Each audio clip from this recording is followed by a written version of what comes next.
Tiffin খাওয়া complete. আর আজকে আমি যাচ্ছি রাজপুরে। এখানে একটা পেশেন্ট আছে, তো সেই পেশেন্টটাকেই থেরাপি করাতে যাচ্ছি।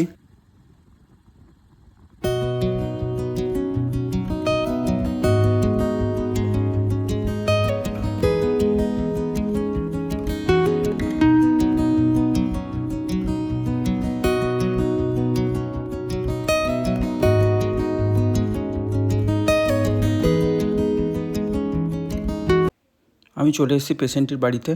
তো এই পেশেন্টটার সমস্যা হচ্ছে দুটো হাঁটুতে অস্টিও আর্থারাইটিস যেহেতু অনেক দিন, তো ওনার এখন একটা সমস্যা হচ্ছে কি ব্যালেন্সের, মানে সোজা রাস্তায় বা যে কোনো খারাপ রাস্তাতে হাঁটতে গেলে ওনার একটু ডিস্টার্ব হচ্ছে।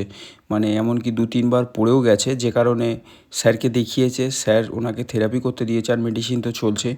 তো থেরাপির সাথে সাথে কিছু স্ট্রেনথেনিং এক্সারসাইজ আছে, যেগুলো করালে ওনার পায়ের জোরটা কিছুটা